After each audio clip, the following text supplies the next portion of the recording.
We didn't even get the chance to set up bloody camp before it all kicked off. The dogs were already going wild, barking their heads off, and the excitement was instant. "Woohoo, big boy!" someone yelled as the dust rose around the buggy. Connor shouted, "These dogs might be on." And the next minute, bang, barely 250 meters from camp. They had a massive boar cornered. That beast came charging straight at me, and I had to scramble up a tree just to stay clear. The dogs had him pinned down in a gully, growling and holding their ground. The scene was chaos, mud flying, dogs snapping, the boar twisting and thrashing in rage. When it was finally over, we stood there in awe, staring at the monster. Thick hide, coarse black hair, and an incredible set of hooves that glinted in the early sunlight. A real Cape York giant. I laughed, shaking my head. Now that's how you start a trip. We'd only just arrived, hadn't even unloaded the buggy, and already had a trophy on the ground. The boys were grinning, sweat dripping, hands still shaking from the rush. We set up camp at our favorite spot, a place that's never let us down. It's dry and rough country, perfect for pigs. We'd moved from a wetter property up north because that place was still flooded in patches. This one dries quicker, and that means the pigs concentrate near the remaining water holes. Less water means easier tracking, and that's what we were counting on. After catching our breath, Connor started getting the drone ready while I checked the rifles. "Let's see what's out in that swamp," he said. The drone lifted off, slicing through the still air, and the monitor lit up with green lily pads spread across the swamp.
And there they were, boars wallowing lazily in the mud, flicking their ears, completely unaware of us.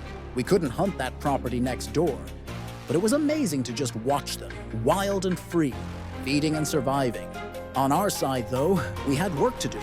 We turned back toward the dam run, a loop well known for its pig traffic. The sun was brutal, heat shimmering off the bond, dogs panting in the back. As we rolled past some fresh diggings, Connor leaned forward, spotting the sign. "Fresh wallow," he said. "They must have just been here." Before I could answer, the dogs bolted, charging into the bush like lightning. Barking echoed through the gully, and we ran after them, rifles ready, hearts thumping. Through the grass, I saw a flash of black, a boar breaking cover. It was fast, strong, and angry. I lined up my shot, waited for the right second and fired. The crack echoed. "Number 3, I said, lowering the rifle. It wasn't easy getting that shot. The dogs were close, tangling up with it. But we made it work. Later, we hit another small dam surrounded by tall grass and palms. "Always pigs here," Cameron said, scanning the edge. Sure enough, a mob broke from cover. The dogs were quick, but the bigger pigs slipped away, vanishing like smoke through the grass. The pups caught a small one, but we let it go. That's hunting. You win some, lose some. By afternoon, the heat got unbearable. We decided to head back, let the dogs cool off, and grab a bite.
camp smelled like heaven when we got back.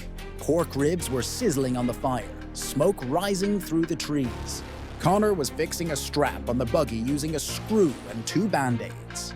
Probably not the safest repair, he laughed, but it'll do. That's bush life. You make it work. As the sun started dipping, we loaded up again and hit the trail. The evening air felt perfect, cool, calm, and full of promise. Let's go find that trophy boar, I said, and the dogs barked as if they understood. We hit the edge of the swamp. The ground was torn up everywhere, proof of how destructive these pigs were. They dug up acres of soil, ripping out bulbs and roots. When the floods come, all that loose dirt ends up in the rivers. Then the reef. It's a real mess. That's why we're out here, to manage, to protect, not just to hunt. Suddenly, barking exploded ahead. "They're on!" I yelled, sprinting through the reeds. The sound of chaos filled the swamp. Dogs snarling, pigs squealing, mud splashing. I crashed through the tall grass, rifle up, heart pounding. The dogs had pinned one, a big sow this time. Quick, clean shot, down. The echoes faded, leaving nothing but the hum of crickets and heavy breathing. We caught our breath, checked the dogs, and started the walk back.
The moon was high now, the swamp shimmering silver.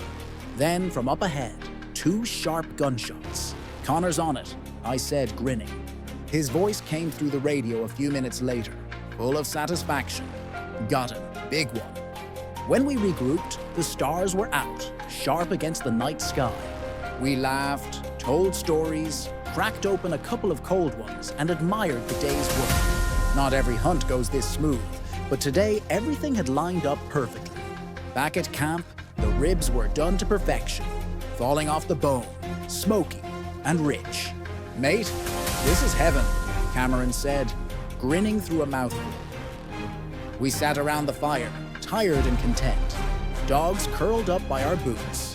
The flames flickered low, and I found myself staring into the dark tree line, listening to the quiet. There's something about that stillness after a hunt. A mix of calm, respect, and gratitude. Out here, it's not just about the chase. It's about the land, the animals, the balance. Morning came cold and silent. The sky turned gold as the sun crept over the horizon. We packed up, loaded the dogs, and looked back at camp one last time. "Kinda wish we had more fuel for the buggy," Connor said, stretching. I laughed. "Yeah, but we'll be back. We always come back. Another trip done. Another story written in the dirt. Until next time, the hunt goes on."